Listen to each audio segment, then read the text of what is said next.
صحیح تھی، تختے کی نہیں تھی۔ یہ کمر جھکا سکتے تھے، سجدہ کر سکتے تھے، نماز پڑھ سکتے تھے۔ اس سے اندازہ ہوتا ہے کہ اللہ کی نظر میں دنیا میں جب ہمیں سجدے کے لیے بلایا جاتا ہے تو ہم اس کو ہلکا لیتے ہیں، لیکن اللہ کی نظر میں اس کی بہت بڑی قیمت ہے، بہت، کہ نماز کو ہلکا نہیں سمجھنا چاہیے۔ آج ہمیں بے نمازیوں کے بارے میں افسوس نہیں ہوتا، وہ تو پڑھتے ہی نہیں ہیں۔ نمازیوں کے بارے میں افسوس ہوتا ہے کہ جو نمازی بھی ہے نا، تو وہ بھی اپنی نماز کی ایسے حفاظت نہیں کرتے جیسے اللہ نے حکم دیا ہے۔ انہوں نے بھی ایک سائیڈ میں ایک چیز رکھا ہوا ہے کہ جب سارے کاموں سے فارغ ہو گئے تو چلو کیا پڑھ لیتے ہیں، نماز پڑھ لیتے ہیں۔ یہ جو قرآن میں اللہ نے فرمایا یوم یدع وہم کیا ہے، یوم یکشف عن ساق ویدعون الی السجود فلا یستطیعون خاشعۃ ابصارهم ترہقهم، نہیں، یہ آیت میں یوم یکشف عن ساق ویدعون الی السجود فلا یستطیعون، آگے کیا ہے، خاشعۃ ابصارهم ترہقهم ذلہ وقد كانوا يدعون الى السجود وهم سالمون۔ فرمایا دنیا میں انہیں سجدے کے لیے بلایا جاتا تھا، تو یہ کب بلایا جاتا ہے، اذان۔ بھائی یہ بہت بڑا المیہ ہے یار۔ دیکھو گاڑیاں غلط نہیں پارک کیا کرو۔ میں دیکھتا ہوں یہاں مدرسے کے گیٹ کے آگے کئی بار لوگوں نے گاڑیاں کھڑی کی ہیں۔ اتنی تو انسان میں سینس ہوتی ہے کہ جب گیٹ کھلے گا مدرسے کا تو اندر سے جو گاڑی باہر کیسے نکالے گا۔ یعنی یہ تو نبی صلی اللہ علیہ وسلم نے فرمایا کہ ایمان کا آخری درجہ یہ ہے، یہ حدیث خوب غور سے سنیں، ایمان کا آخری درجہ یہ ہے کہ راستے سے تکلیف دہ چیز کو ہٹایا جائے۔ کوئی بھی چیز جو لوگوں کو تکلیف پہنچا رہی ہے اس کو کیا کرو، ہٹا دو۔ گٹر کا ڈھکن کھلا ہوا ہے، کوئی گر سکتا ہے، آپ اس کے انتظام کریں۔ کانٹا پڑا ہوا ہے اس کو ہٹائیں، پتھر رکھا ہوا ہے اس کو ہٹائیں، کوئی بھی چیز جو لوگوں کو اذیت دے سکتی ہے۔ ہاں ابھی بتا رہا ہوں، ابھی بتا جائیں گے نا، بات کمپلیٹ ہونے دینا، ورنہ پھر دوبارہ کریں گے یہ حرکت، تو اس لیے کمپلیٹ کر لو پھر جائیں۔ تو راستے میں تکلیف دہ چیز جو نہیں ہٹاتا نا، اس کو نبی نے ایمان سے خارج کیا ہے۔ تو سوچو وہ کتنا بڑا گویا کہ کافر ہوگا جو تکلیف دہ چیز راستے میں ڈالتا ہے۔ تو گاڑی غلط پارک کرنا، بائک غلط پارک کرنا، یہ تکلیف دہ چیز ڈالنا ہے کہ نہیں ہے؟ کانٹے سے اتنی تکلیف نہیں ہوتی، لوگ اکثر سنبھل کے ہی چل رہے ہوتے ہیں، لیکن گاڑیاں اس طرح، روزانہ میرے ساتھ ایسا ہو رہا ہے، روزانہ، کہ یہاں آپ گلی میں گاڑی موڑنے کی کوشش کرو نہیں موڑ سکتے، کسی نے کارنر پہ گاڑی ایسے کھڑی کی ہوگی کہ گاڑی دوسری گاڑی جو آئے گی ٹرن ہی نہیں ہو سکتی، اور یہ دیندار لوگ زیادہ معذرت کے ساتھ کر رہے ہوتے ہیں۔ وہ ہمارے ہاں جو جتنا بے ڈھنگا ہوگا نا اس کو سمجھا جاتا ہے اتنا نیک ہے، جتنا بے ڈھنگا ہوگا نا۔ میں جب گیا نا حضرت مفتی رشید احمد صاحب رحمہ اللہ کے پاس، ان کے شاگردوں کے پاس، تو میرے پاس 125 تھی، میں نے دیوار کے ساتھ لگا دی بائک، تو وہ کہیں جھانک رہے تھے، انہوں نے کہا بالکل چپکاؤ۔ میں نے کہا یہ عجیب بات کر رہے ہیں بھائی، راستہ تو ہے نا بھائی، راستہ اتنا تو ہم نے بائک پارک کی ہے کہ راستہ تو ہے۔ انہوں نے کہا نہیں، راستہ نہیں، کھلا راستہ ہونا چاہیے لوگوں کے پاس گزرنے کا۔ تو جب آپ مکمل دیوار کے ساتھ بائک کو چپکا کے کھڑا کر سکتے ہو تو آپ نے اس کی دم باہر کو کیوں نکالی ہوئی ہے؟ تو میں نے کہا یار عجیب ٹائپ کے لوگ ہیں یہ، تو بہت سختی کیا کرتے تھے۔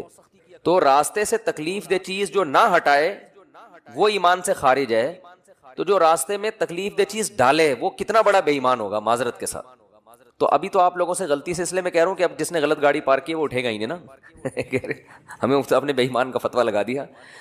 تو ہم اچھا گمان رکھتے ہیں آپ نے جان کر نہیں کیا ہوگا، غلطی سے کیا ہوگا، بلکہ آپ نے گاڑی صحیح پارک کی ہوگی یا بائک صحیح پارک کی ہوگی، کسی نے ہٹا دی ہوگی۔ تو جن نے غلط پارک کی ہے جا کے ذرا گلی کھولے، جا کے اڑ جائیں، ہم لوگ دیکھ بھی نہیں رہے، آنکھیں بند کر لو بھائی، ہم نہیں دیکھ رہے، شاباش شاباش، اور آئندہ اس سے توبہ کریں۔ تو پیچھے سے تو دیکھ سکتے ہیں نا، تو بائکیں جو ہے نا بالکل چپکا کے کھڑی کیا کریں دیوار سے، اور گاڑی بھی، اور گاڑی تو سامنے روڈ پہ کھڑی کرتے ہیں، ابھی کیمرے لگے ہوئے ہیں الحمدللہ چاروں طرف، ہم نے ٹھیک ٹھاک سیکیورٹی کا انتظام کیا ہوا ہے جو اسباب کی دنیا میں، تو چور بھی انشاءاللہ بھاگے گا نہیں، کہیں بھی پکڑا جائے گا۔ اور یہاں بھی کیمرے لگے ہوئے، وہ دیکھو وہ بھی لگا ہوا ہے، یہ بھی لگا ہوا ہے، دیکھ رہے ہیں؟ تو کسی کی جیب میں ہاتھ ڈالنے سے پہلے، کیونکہ جیب کترے بھی ہیں یہاں پہ، ان کو پتہ ہی نہیں ہوتا کہ کیمرہ لگا ہوا ہے، تو ہر طرح کیمرے لگے ہوئے ہیں جو ایک ظاہری اسباب ہو سکتے ہیں، اور سیکیورٹی گارڈ بھی بیٹھے ہوئے ہیں۔ کچھ سیکیورٹی گارڈ تو آپ کو وردی میں جو نظر آ رہے ہیں نا اسلحہ کھلا لے کے گھوم رہے ہیں، کچھ یہیں بھی بیٹھے ہوئے ہوتے ہیں، سمجھ رہے ہو؟ تو آپ میں سے کسی کو نہیں پتا ہے کہ ادھر کس کی پینٹ میں کیا رکھا ہوا ہے اور کس کی شلوار میں کیا رکھا ہوا ہے۔ تو خیر بات کیا چل رہی تھی بات چل رہی تھی نماز، ہو سکتا ہے میرے بھی آواز بھی اسلحہ لگایا وہ میں نے، تو ہم بھی اتنے نیک نہیں ہیں جتنا آپ سمجھتے ہو ہم کو، سمجھ رہے ہو نا، نیک سے مراد جو بالکل ہی بیوقوف لوگ سمجھتے ہیں نا. تو باقی یہ کہ اسباب کی دنیا میں انسان احتیاط کرتا ہے. باقی وہ بہاری لوگ کہتے ہیں کہ جب انسان کی موت آتی ہے تو اونٹ پہ بیٹھے ہوئے آدمی کو بھی کتا کاٹ لیتا ہے. تو وہ اللہ نے جب تک زندگی دینی ہے دے گا، جب اٹھانا ہوگا تو ویسے ہی اٹھا لے گا اللہ تعالیٰ. پھر تو سب کچھ ہو سکتا ہے نا. تو ایک ظاہری لحاظ سے جو کچھ ہو سکتا ہے وہ کرتا ہے انسان، باقی اللہ چاہے گا تو وہ سب کچھ ہو سکتا ہے. ایک چھوٹا سا مچھر انسان کو مار سکتا ہے، تو ایک چھوٹی سی گولی مار سکتی ہے انسان کو، کچھ بھی ہو سکتا ہے. خیر، تو بات یہ چل رہی تھی کہ اللہ نے فرمایا جب ان کو دنیا میں سجدے کے لیے بلایا جاتا تھا تو یہ نہیں آتے تھے. تو جو اللہ جب بلاتے ہیں اس بلانے کو کیا کہا جاتا ہے؟ اذان. اذان بڑی زبردست چیز ہے. مجھے تو حقیقت بتاؤں، جو میرے جیسا نالائق جو نماز کی ٹوٹی پھوٹی اہمیت اللہ نے ہمارے دل میں پیدا کی نا، وہ اذان کی وجہ سے، کہ اللہ کو نماز سے اتنی محبت ہے، اتنی محبت ہے، اتنی محبت ہے کہ ہر دفعہ پوری تقریر مؤذن سے کہلوائی جاتی ہے. دیکھو جب بھی کسی چیز کی طرف آپ لوگوں کو بلاتے ہیں، اگر وہ کام بار بار ہو رہا ہے نا، ایک دفعہ ہوگا تو آپ اناؤنسمنٹ کرتے ہیں، بار بار ہو رہا ہے تو ایک دفعہ کی اناؤنسمنٹ کافی ہوتی ہے. ایک دفعہ کی، جیسے آپ کی جب جاب لگتی ہے تو آپ کا باس آپ کو ایک دفعہ بتا دیتا ہے کہ بھئی 8 بجے سے ٹائم شروع ہوگا اور شام 4 یا 5 یا 8 بجے تک آپ کی ایک دفعہ اناؤنسمنٹ کیا ہے، بولو نا، کافی ہے، بس بتا دیا بھائی، سگنیچر لے لیے کہ بھئی یہ ٹائمنگ ہے. یہ 9 بجے عام طور پہ دفتر میں 9 بجے کا ٹائم ہوتا ہے، اور گورنمنٹ کے جو دفتر ہیں 3:30 پونے 4 بجے کا ٹائم ہوتا ہے اس میں شام کو. چھٹی کا ٹائم 4 بجے، پونے 4 بجے حاضری ہوگی اور 4 بجے بعض دفعہ تو آنے کا ٹائم 4 بجے ہوتا ہے، جانے کا صبح 9 بجے ہوتا ہے واپس، یعنی الٹا بھی چل رہا ہوتا ہے. جو پریکٹیکلی ہو رہا ہے نا کہ اس ٹائم پر آئے کہ جب جانے کا ٹائم گزر چکا تھا. ٹھیک ہے نا، 4 بجے جانے کا ٹائم تھا، 5 بجے پہنچ رہے ہیں. تو گورنمنٹ میں اللہ کا شکر ہے بہت ساری ہمارے ہاں سہولتیں ہیں الحمدللہ. تو ابھی بات سے بات نکلتی ہے، چھوڑو اس کو یار. بات تو سجدے کی چل رہی تھی نا. تو اللہ تعالیٰ نے، ہاں میں یہ عرض کر رہا تھا کہ آپ کو ایک دفعہ بتا دیا جاتا ہے بھائی یہ ٹائم ہے، اس پہ آ جانا. اب یہ تو نہیں ہوتا کہ جب 8 بجیں گے یا 9 بجے کا ٹائم آفس میں دیا ہے تو باس آپ کو فون کر کے بتا رہا ہوں آ جاؤ ٹائم ہو گیا ہے. کبھی ہوتا ہے ایسے؟ نہیں ہوتا نا. کیوں نہیں ہوتا؟ ان کو پتہ ہے خود آئے گا. اس لیے کہ کیا ملتا ہے سال کے آخر میں؟ روکھڑا ملتا ہے. روکھڑا ملے گا تو سارے کام ہوں گے، عزت بھی ملے گی، ترقی ہوگی آپ کی. دیکھا جاتا ہے نا، پرائیویٹ اداروں میں تو دیکھا جاتا ہے، گورنمنٹ میں دیکھا جانا چاہیے کہ یہ اس کی حاضریاں کتنی ہیں اور کتنا کس نے کام کیا ہے. لہذا ان کو موٹیویٹ کرنے کے لیے آپ کو بار بار اناؤنسمنٹ کی ضرورت نہیں ہے. بار بار اناؤنسمنٹ کی ضرورت نہیں. ایک دفعہ اعلان دوبارہ کریں گے تو آپ ان کو بیوقوف بولو گے، یار بس سر آپ نے بتا دیا نا 9 بجے کا ٹائم ہے، بس کیا ہے بار بار بھونپو لے کے گھر پہنچ جاتے ہو ہیں، لاؤڈ اسپیکر لے کے میرے دروازے پہ کھڑے ہو 9 بج گئے ہیں. یہ جو شہری جگانے والے آتے ہیں نا، مجھے ان سے اسی وجہ سے الرجی ہے. او بھائی ہمیں پتہ ہے یار سب کو، جس نے روزہ رکھنا ہے وہ اٹھ جائے گا. اب وہ پھر وہ جو گھومنا شروع کرتے ہیں محلے پڑوس میں، ایک گھر کا نمبر رات 2 بجے آ رہا ہے، دوسرے کا نمبر رات 4 بجے آ رہا ہے. شہری کا ٹائم 4 بجے شروع ہو رہا ہے تو 2 بجے ان کو کیوں اٹھا رہے ہو؟ یہ تو ایک بس عجیب سی ایک حساب کتاب ہے. تو خیر، بار بار اناؤنسمنٹ نہیں کی جاتی، بار بار یاد دہانی نہیں کی جاتی. اور اللہ نے بھی باقی عبادتوں میں ایسے ہی کیا. رمضان کے مہینے کے بارے میں قرآن میں 2 آیتیں ہیں. ایک تو ہے فمن شہید منکم الشہر فلیصم. اللہ نے فرمایا ایمان والو تم پر روزے فرض کیے گئے جیسے کہ تم سے پہلی امتوں پہ فرض کیے گئے تھے. وہ فرض ہو گئے نا. دوسری آیت کیا، کب فرض ہوئے؟ شہر رمضان الذی انزل فیہ القرآن، رمضان کا مہینہ ہے. فمن شہید منکم الشہر فلیصم. جو پچھلی آیت میں اللہ نے فرمایا نا کہ روزے فرض ہوئے، تو اگلی میں بتا دیا کون سے مہینے میں؟ رمضان. جو رمضان کا مہینہ پائے اسے چاہیے کہ روزے رکھے. ایک دفعہ اناؤنسمنٹ ہوئی ہے بس، اس کے بعد دوبارہ قرآن میں اناؤنسمنٹ نہیں ہوئی. اور جب رمضان کا مہینہ آتا ہے تو پھر اسلام میں حکم بھی نہیں ہے کہ یاد دلاؤ. مؤذن کو حکم کہ تمام حضرات سے گزارش ہے کہ رمضان کا مہینہ آ گیا ہے اور اللہ کی طرف سے اعلان ہے کہ اس مہینے میں سب روزے رکھو. کوئی اللہ کی طرف سے ایسی اناؤنسمنٹ ہوتی ہے؟ بھائی مسجد کے امام اپنی ذمہ داری پہ کسی کو یاد دلا دیں روزہ رکھو، ترغیب دیں، وہ ان کا کام ہے. اللہ نے کوئی لگے بندے الفاظ نازل نہیں کیے. لہذا مسجد کا امام یاد نہ بھی دلائے تو بھی کوئی گناہ گار نہیں ہے. اللہ کہتے ہیں میں نے قرآن میں جب بیان کر دیا نا بس صحیح ہے, سن لیا ان لوگوں نے, کافی ہے. حج کے بارے میں ایک آیت ہے قرآن میں جس میں فرضیت کا ذکر ہے, وَلِلَّهِ عَلَى النَّاسِ حِجُّ الْبَيْتِ مَنِ اسْتَطَاعَ إِلَيْهِ سَبِيلًا, لوگوں, اللہ کے لیے لوگوں پر لازم ہے کہ وہ بیت اللہ کا حج کریں جو وہاں جانے کی استطاعت رکھتے ہوں. وَمَنْ كَفَرَ, جو استطاعت کے باوجود نہیں جائے گا, فَإِنَّ اللَّهَ غَنِيٌّ عَنِ الْعَالَمِينَ, اللہ کو اس کی پرواہ نہیں ہے. ایک آیت جس سے فرضیت ہے, دوسری آیت نہیں ہے. یہ تو ہے کہ ابراہیم علیہ السلام نے یوں کہا تھا, حج کے لوگوں کو کہا تھا کہ حج کرو. اللہ کا جو اپنا آرڈر ہے نا, جو اللہ کے اپنے کلام میں آرڈر ہے وہ ایک ہی ہے جہاں تک مجھے یاد پڑتا ہے. لیکن نماز, ایک تو قرآن میں جگہ جگہ بھر دی اللہ نے نماز کو, جہاں ایمان والوں کی صفات نماز پڑھتے ہیں. قرآن شروع کہاں سے ہو رہا ہے؟ الذین یقیمون الصلاۃ ومما رزقناہم ينفقون, ایمان والوں کا عقیدہ صحیح ہوتا ہے اور عمل میں کیا, نماز قائم کرتے ہیں. جہاں عمل کی بات آئے گی نا نماز, جہاں جنتیوں کی صفات آئیں گی نماز اور زکوٰۃ. زکوٰۃ بھی ہے ساتھ ساتھ, وہ کیوں ہے پھر کسی اور موقع پر بیان کروں گا انشاءاللہ. سب سے پہلے نماز پھر زکوٰۃ, سب سے پہلے نماز پھر اللہ کی راہ میں خرچ. یعنی زکوٰۃ یا اللہ کی راہ میں خرچ مختلف عنوانات سے, کہ نماز بھی پڑھتے ہیں اور خرچ بھی کرتے ہیں, دونوں کام چلتے رہتے ہیں ان کے. اس سے پتہ چلتا ہے کنجوس نمازی اللہ کو پسند نہیں ہے, یعنی نماز کے ساتھ سخاوت بھی ہے.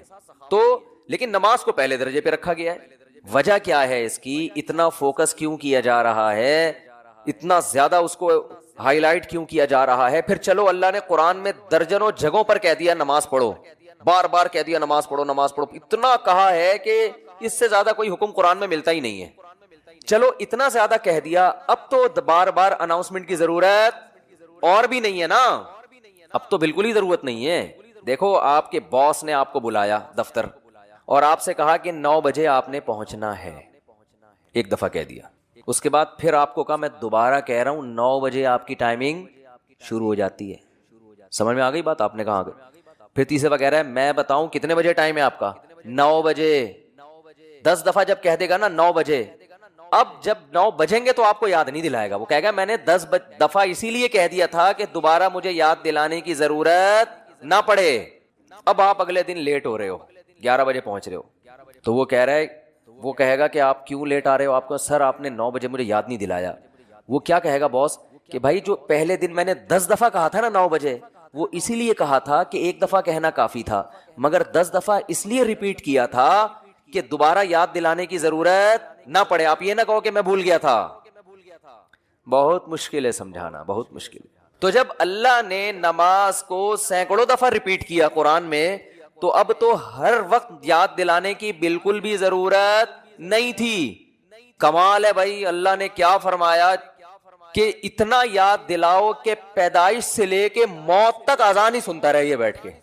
پیدا ہوا تو کان میں اذان دلوائی اس کے, پیدا ہوا تو کان میں اذان, نماز کی طرف دعوت, حالانکہ سمجھتا نہیں ہے بچہ, ایک حرف بھی سمجھ میں نہیں آتا اس کے اذان. بچہ تو نہ سمجھ ہوتا, اس کو کیا پتا چلتا ہے میرے کان میں کیا ہو رہا ہے.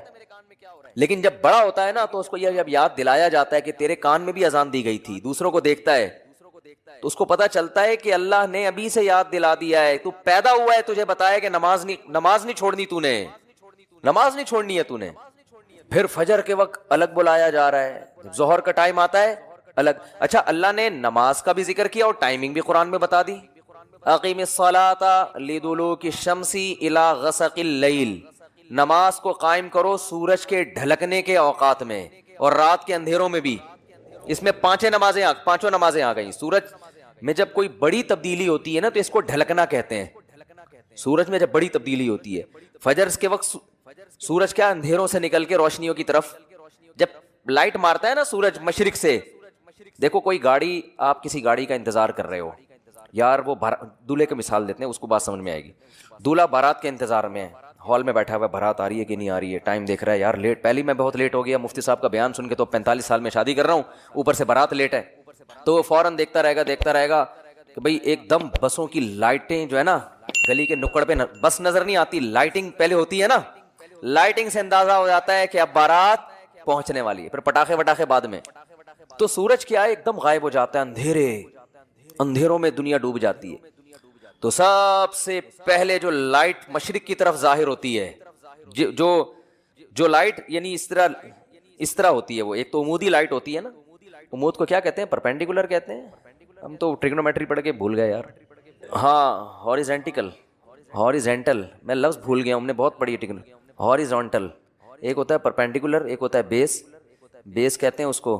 بال چھوڑ ٹریگنومیٹری پھر بعد میں پڑھیں گے. بھی ایک لائن، ایک روشنی یوں آتی ہے، پھر ایک روشنی ایسے. جو یہ روشنی ہے نا اس کو صبح کاذب کہتے ہیں. صبح کاذب یہ جھوٹی صبح ہے، یہ اس کی علامت نہیں ہے کہ سورج آ رہا ہے ابھی.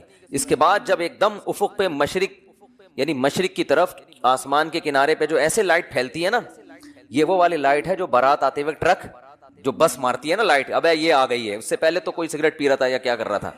تو اس کو کہتے ہیں صبح صادق، سچی صبح. وہ پہلے والی صبح سے دھوکا ہوتا ہے کہ شاید سورج نکل رہا ہے، وہ اس لیے اس کو صبح کاذب کہا جاتا ہے. اور اس کے بعد آتی ہے صبح صادق. تو وہ جو لائٹ مشرق کی طرف پھیلتی ہے نا ایسے لمبائی میں، وہ اس کی علامت ہوتی ہے کہ اب وہ اندھیرے ختم. ایک دم سورج ایک ڈھلکنا شروع ہو رہا ہے نا، ایک دنیا میں ایک بہت بڑی چینجنگ آ رہی ہے.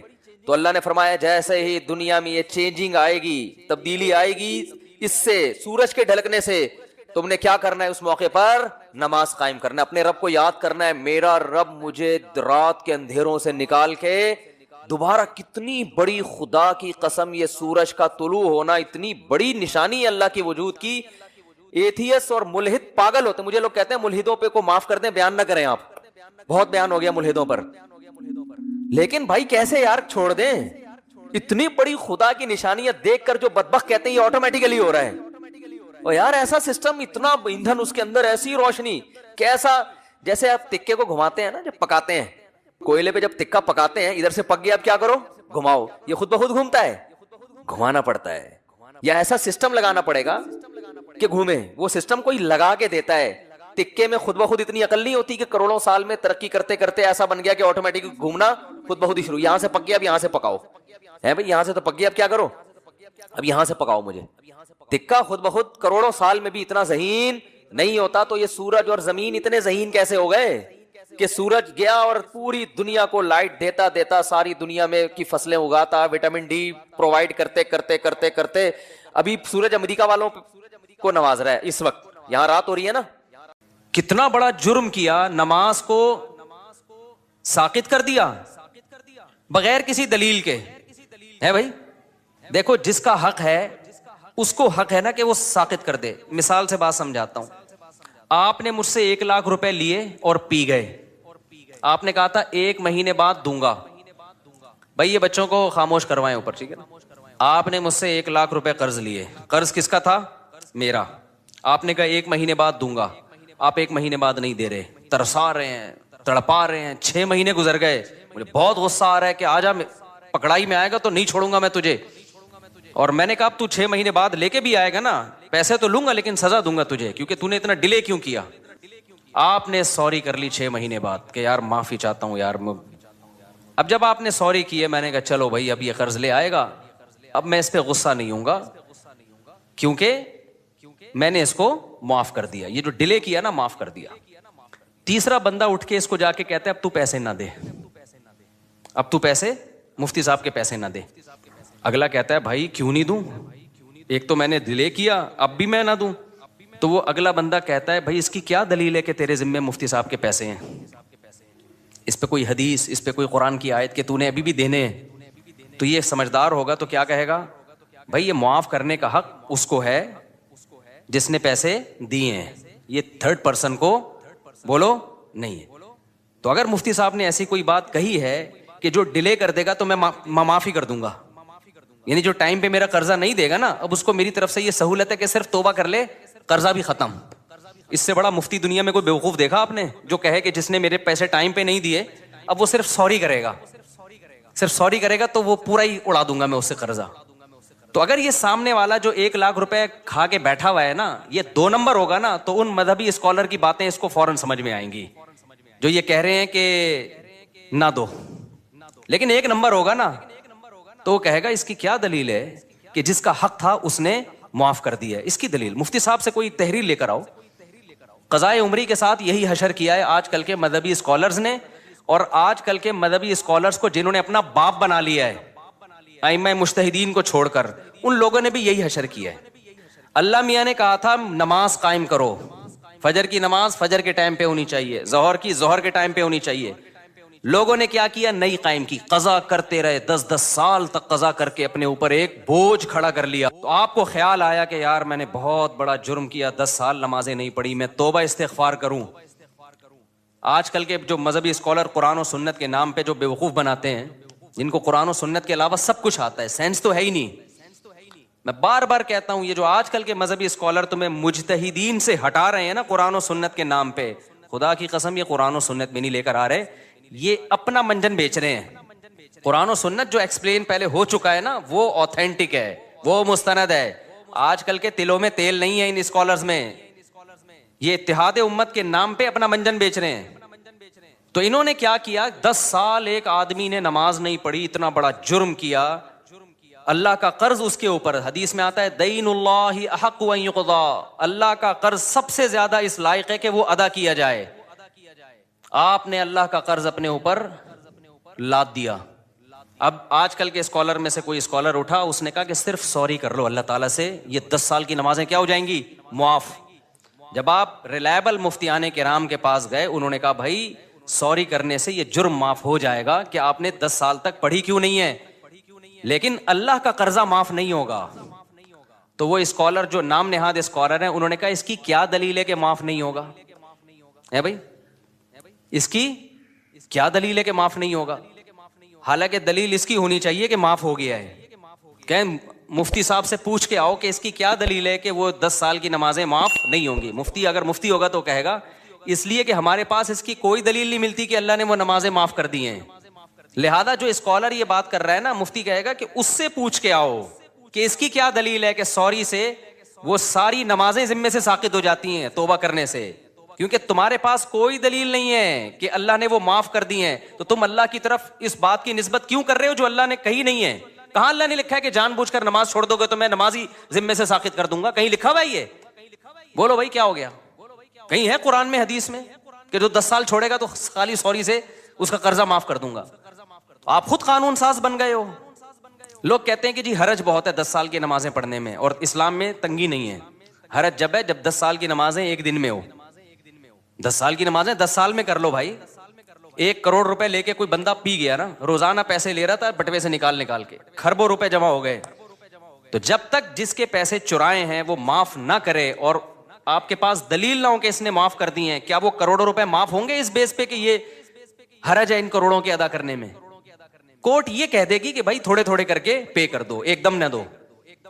ذمے سے ساقط کر دینا یہ آج کل کے مذہبی اسکالر کی بہت بڑی جرت ہے، جو انہوں نے کس کی طرف نسبت کر دی؟ بغیر کسی دلیل کے کس کی طرف نسبت کر دی؟ اللہ کی طرف. اور ایسے جاہل ہیں، مطالبہ ہم سے کرتے ہیں کہ قرآن حدیث سے دلیل لے کر آؤ کہ 10 سال کی نمازیں قضا کرنا لازم ہے. بھائی جس نے معاف کی ہیں آپ اس سے دلیل لے کر آؤ. کہاں اللہ نے لکھا ہے کہ میں نے معاف کر دی؟ قرضہ اللہ کا ہے اور معاف کون کر رہے ہیں؟ آج کل کے اسکالر. خوف بھی نہیں آتا خدا کا ان لوگوں کو، شرم بھی نہیں آتی. سمجھتے ہو کہ نہیں سمجھتے ہو؟ اور جب میں جذباتی ہوتا ہوں نا تو آج کل کے کچھ اسکالرز نے میرے خلاف مضمون لکھنا شروع کر دیا. مفتی صاحب کچھ ٹاپکس ایسے ہیں جس میں اعتدال سے ہٹ جاتے ہیں. ایسے مضامین اب بعض لوگوں نے میرے بارے میں لکھنا شروع کر دیے. یعنی یہ وہ لوگ ہیں جو میرے معتقد ہیں، لیکن کہتے ہیں کچھ ٹاپکس ایسے ہیں جس میں مفتی صاحب حد اعتدال سے بولو ہٹ جاتے ہیں. ایک عاملوں کے بارے میں مفتی صاحب حد اعتدال سے تجاوز کر لے، سارے عامل غلط، یہ تھوڑا مفتی صاحب زیادتی ہے. ایک 3 طلاق کے مسئلے میں نے کہا نا کہ اگر کوئی اہل حدیث سے فتویٰ لے کے بیوی کو رکھ لے گا وہ زنا ہی ہے، بیوی حلال نہیں ہوگی. لوگ کہتے ہیں مفتی صاحب یہ تھوڑی کیا ہو رہی ہے؟ زیادتی ہو رہی ہے. اتنا بھی سختی نہ کریں. میں بتاتا ہوں ابھی. تیسرا یہ مسئلہ قضائے عمری. قضائے عمری ساقط نہیں ہوتی ذمے سے، اجماع امت کے خلاف ہے. یہ کوئی دلیل نہیں ہے. نماز سے بڑھ کر اسلام میں کوئی حکم بولو نہیں ہے. کسی مذہبی اسکالر نے فتویٰ دے دیا نا 10 سال کی نمازیں، اس سے بولو یہ تو نے فرض کی ہیں یا اللہ نے فرض کی ہیں؟ اللہ نے معاف کر دی ہیں، بتا بھائی اس کی کیا دلیل ہے تیرے پاس؟ قرضہ اللہ کا ہے اور معاف کوئی پروفیسر صاحب کر رہے ہیں یا کوئی اسکالر کر رہا ہے آج کا. اور چوتھی عدالتی خلا. میں جب کہتا ہوں نا عدالتی خلا، جو آج کا جو قانون گورنمنٹ میں بنا ہوا ہے یہ بالاجماع باطل ہے. اس پہ بھی کچھ اسکالر نے میرے خلاف لکھنا شروع کر دیا کہ مفتی صاحب خلا کے مسئلے میں بھی ایکچولی تھوڑا سا کیا ہو رہے ہیں، کنٹرول سے باہر. اتنا بھی نہیں ہے. ٹاپک سے ہٹ کے میں تھوڑا ان چاروں کو تھوڑا ایکسپلین کر دوں تاکہ پتہ چلے کہ یہ ایکسٹریم لیول پہ نہیں ہوں میں, اعتدال پہ ہوں. دیکھو اعتدال کسے کہتے ہیں؟ جو چیز جیسی ہے اس کو ویسا رکھنا. ایک چیز کالی ہے نا, ایک آدمی کہہ رہا ہے یہ سفید ہے, میں کہوں یہ دھک کالی ہے بھائی, اتنی کالی ہے کہ اندھیرے میں نظر ہی نہیں آئے گی. لوگ کہیں مفتی صاحب تھوڑا اعتدال سے کام لیں. وہ جب کہہ رہا ہے سفید ہے, آپ جب کہہ رہے ہیں کہ کالی ہے, تو بیچ کا کوئی پیلا رنگ کہہ دیں آپ اس کو, تو یہ اعتدال ہوگا؟ یہ جھوٹ ہوگا. بھائی جب 100% بلیک ہے, کسی بھی زاویے سے دیکھو بلیک ہے, تو اس کو بلیک کہنا ہی اعتدال ہے. تو یہ جو خلا کا مسئلہ ہے نا, خلا کا, ابھی ایک نیا کلپ آیا ہے کہ میرے خلاف پھر کسی نے, پرانی عادت ہے ان کی, ان کو چین نہیں آتا جب تک میری ویڈیو لگا کے ری ایکشن نہ کرے نا. تو میں نے یہ عدالتی خلا کا کہا یہ جھوٹ ہے, بکواس ہے. اس کی بیس پہ اگر کوئی عورت کہیں اور نکاح کرتی ہے وہ زنا ہے, وہ نکاح نہیں ہے. چند کنڈیشن ایسی ہیں جس میں ہم اس خلا کو معتبر مانتے ہیں, وہ ہیں, وہ تو میں بتا چکا ہوں. چند کنڈیشن ایسی ہیں, لیکن علی الاطلاق کورٹ کے پاس یہ حق ہو جائے کہ عورت جب جائے کورٹ اس کو خلا کی ڈگری پکڑا دے. جیسے کہ لا یہی ہے, لا تو پاکستان میں نا, حضرت ویڈیو نہ بنائیں, جو پاکستان میں لا ہے نا وہ یہی ہے کہ جج پابند ہے کہ وہ خلا دے گا. یہ خلا کلعدم ہے, اس کی کوئی حیثیت بولو نہیں ہے. اس پہ مشہور زمانہ اسکالر نے ابھی دوبارہ میرے خلاف کلپ بنایا کہ مشکات کی اتنی حدیثیں اور فلانی اتنی حدیثیں ہیں. ایک حدیث مشکات کی یا پورے ذخیرے حدیث میں, میرا چیلنج ہے خدا کے لیے مارکیٹ میں لے آؤ یار. ہمارے کان ترس گئے ہیں, آنکھیں ترس گئی ہیں. کوئی ایک حدیث ایسی نہیں ہے جس سے پتا چلتا ہو کہ عورت کو طلاق کا یا نکاح ختم کرنے کا حق ہے بذریعہ کورٹ. شوہر ظلم کر رہا ہو نا مخصوص نوعیت کا, اس کی بات میں نہیں کر رہا, وہ تو میں بھی مانتا ہوں. نارمل کنڈیشن میں یا چھوٹی موٹی باتوں میں ایک عورت نہیں رہنا چاہتی, وہ کہہ رہی میں نہیں رہنا چاہتی, یہاں شوہر کی مرضی کے بغیر عورت علیحدگی نہیں لے سکتی. اسلام میں نکاح میں داخل ہونے کا عورت کے پاس حق ہے, نکاح سے نکلنے کا عورت کے پاس اسلام میں رائٹ نہیں ہے. اب خواتین کو یہ بات اگر سمجھ میں نہیں آتی, چھوڑ دیں اسلام کو چینج نہ کریں آپ. اسلام چینج نہیں ہو سکتا. سمجھ میں آ رہی ہے بات کہ نہیں آ رہی؟ آپ چھوڑ دیں بھائی, ہمیں یہ اسلام میں لگتا ہے یہ ظلم ہے عورت کے اوپر, تو نہ لاؤ, آپ جاؤ کسی ہندو سے شادی کرو. آپ اس کے پاس, ان کے پاس ہر وقت حق ہے بھائی. جیسے ہندو خود طلاق دے سکتا ہے, عورت بھی جب چاہے عدالت سے خلا لے سکتی ہے. اسلام میں ایسا ہی ہے.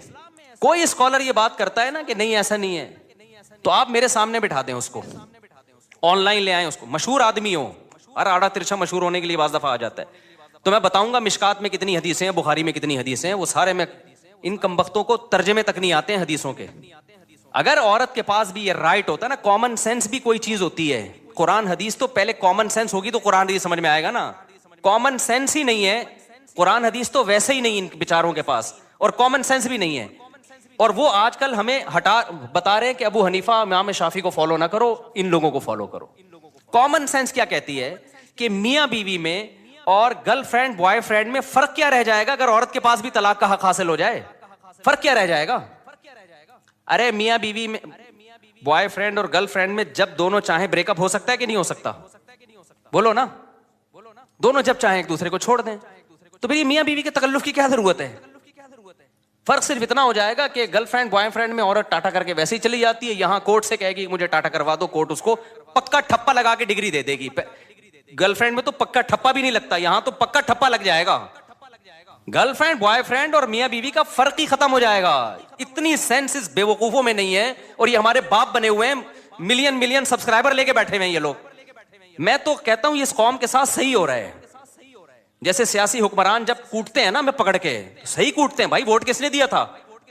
ووٹ بھی تو میں اور آپ ہی دیتے ہیں نا. تو یہ جو مذہبی اسکالر منجن بیچ رہے ہیں نا اور الو بنا رہے ہیں آپ, یہ بالکل صحیح ہو رہا ہے آپ لوگوں کے ساتھ, کیونکہ آپ نے قرآن و سنت کو سمجھنے کے لیے ابو حنیفہ پہ اعتماد نہیں کیا. آپ کو لگا وہ بیچاروں کو کچھ بھی نہیں آتا تھا, جو تابعین تبع تابعین کے دور کے لوگ تھے, آپ کو خیر وہ بیچارے منجن بیچ کے چلے گئے. آپ نے امام شافعی پہ اعتماد نہیں کیا, جن کو کروڑوں لوگوں نے فالو کیا ہے. آپ نے کہا ان کو نہیں پتا تھا. آپ نے امام مالک پہ اعتماد نہیں کیا, آپ نے امام احمد بن حنبل پہ اعتماد نہیں کیا. جب اتنے بڑے بڑے فقہا پہ آپ نے اعتماد نہیں کیا تو اللہ نے آپ کو ان منجنوں کے حوالے کر دیا ہے کہ یہ منجن بیچیں گے اور تم کیا کرو گے, ان سے مسائل پوچھو گے. تو میں بہت کانفیڈنٹلی یہ کہتا ہوں یہ خلا کلعدم ہے, اس کی کوئی 2 ٹکے کی حیثیت نہیں ہے. جج اپنی بیوی کو طلاق دے سکتا ہے, کسی اور کی بیوی پہ اللہ نے جج کو اختیارات بولو نا نہیں دیے ہیں. اب خواتین کو یہ پسند آئے تو چھوڑ دیں اسلام کو. جہاں اتنے سارے کروڑوں کافر ہیں, چند عورتیں اگر جہنم میں چلی جائیں گی تو ہماری صحت پہ کوئی فرق نہیں پڑے گا. کیونکہ آج کل ایک نیا بھوت یہ سوار ہو گیا مذہبی اسکالرز پہ کہ خواتین کو خوش کرنے کے لیے ان کے وہ حقوق بیان کیے جا رہے ہیں جو اسلام نے دیے نہیں ہیں. فیور لینا ہے ان کو. جیسے کہہ دیا نا عورت پہ ساس کی خدمت نہیں ہے, شوہر کی خدمت نہیں ہے. ابے نہ وہ بچے پیدا کر رہی ہے, نہ وہ شوہر کی خدمت کرے گی, نہ وہ ساس کی خدمت کرے گی. کمانا اس پہ ویسے ہی لازم نہیں ہے, تو وہ پیڑے کھانے کے لیے آئی ہے گھر میں. کیا ایسی بات کرتے ہو جو تم اپنی بیوی پہ منطبق نہیں کر سکتے. تمہاری بیویاں کیسے گھروں میں رہتی ہیں, نہ وہ تمہاری ماں کی خدمت کریں گی, نہ تمہاری خدمت کریں گی, نہ بچے تو ویسے ہی پیدا نہیں ہو رہے. ایک آدھ ہوتا ہے اس کے بعد بڑھ گیا, بچوں کا پروگرام سارا کیا ہو گیا, بڑھ گیا. وہ بات کرو جو تم خود سوسائٹی میں اپنے اوپر جھیل سکتے ہو. تمہاری ماں تمہاری بیوی کو کہہ رہی ہے پانی پلاؤ, اور تمہاری بیوی آگے سے کہتے ساس کی خدمت کچھ پہ واجب نہیں ہے. تمہاری غیرت کہاں چلی جائے گی اس وقت. سمجھ میں آ رہا ہے کہ جاپان سے آیا ہوں, غصے میں ہوں, کیونکہ وہاں میں نے خاندانی نظام دیکھا ہے تباہ ہوتے ہوئے. یہ نہیں قسم کے لوگ وہاں بھی براڈ مائنڈیڈ پیدا ہوئے, بیڑا ہی غرق کر دیا پورے سسٹم کا. جو اسلام نے عورت کو حقوق دیے ہیں وہ بڑے خاندانی حقوق ہیں. ان حقوق کی بات کرو بھائی, جو حقوق اسلام نے دیے ہیں. اسلام نے یہ کہیں نہیں کہا کہ تمہاری بیوی نہ تمہاری ماں کی خدمت کرے گی, نہ تمہاری روٹی پکا کے کھلائے گی. اسلام نے کہا ہے بھائی خرچہ تمہارے ذمے ہے. نبی صلی اللہ علیہ وسلم نے محبت سکھائی ہے اپنی زوجہ کی, کہ جہاں سے امی عائشہ برتن سے منہ لگا کے پانی پیتی, وہیں سے آپ بھی محبت کا اظہار کرتے. کبھی آپ نے اپنی بیویوں کو مارا پیٹا نہیں ہے, ہاتھ نہیں اٹھایا, برداشت کیا. اونچ نیچ ہر گھر میں ہوتی ہے. اپنے ساتھ سفر میں لے کے جاتے تھے, دعوت میں لے کے جاتے تھے. یہ حقوق ہیں جو اسلام نے دیے. یہ والے دو بھائی, تم کیا سکھا رہے ہو ان کو کہ جب منہ اٹھائے وہ عدالت میں جاری ہے. کیوں عورت نے, اسلام نے عورت کو رائٹ دیا خلا کا. عورت کو جو خلا کا رائٹ دیا ہے, خلا ایک ایگریمنٹ ہے. رائٹ کا مطلب یہ کہ عورت اگر یہ نہیں رہنا چاہتی تو شوہر سے ڈیورس کا مطالبہ کر سکتی ہے مہر کی معافی پہ, کہ میں مہر چھوڑتی ہوں, مجھے طلاق دے دو. اس مہر چھوڑ کے طلاق لینے کو خلا کہا جاتا ہے. یہ ایگریمنٹ ہے. جب تک شوہر راضی نہیں ہوگا, یہ ایگریمنٹ دونوں طرف سے ہوتا ہے. یہ قرآن سے بھی پتہ چلتا ہے, حدیث سے بھی پتہ چلتا ہے, بخاری مسلم. اور یہ جو اسکالر نے کہہ دیا نا کہ مشکات پر اتنی حدیثیں ہیں, میرا چیلنج ہے ایک حدیث آپ ترجمہ کر کے بتا دو جس سے آپ کا والا خلا جو آپ ثابت کرنا چاہتے ہو وہ ثابت ہو جائے. تو میں جب کسی پہ اتنا مضبوط دعویٰ کر رہا ہوں نا, تو پھینک نہیں رہا ہوتا میں بیٹھ کے یہاں. سمجھ میں آ رہی ہے بات. ایک دوسری بات عاملوں کے بارے میں. ابھی ہمارے ایک دوست ہیں حضرت یعنی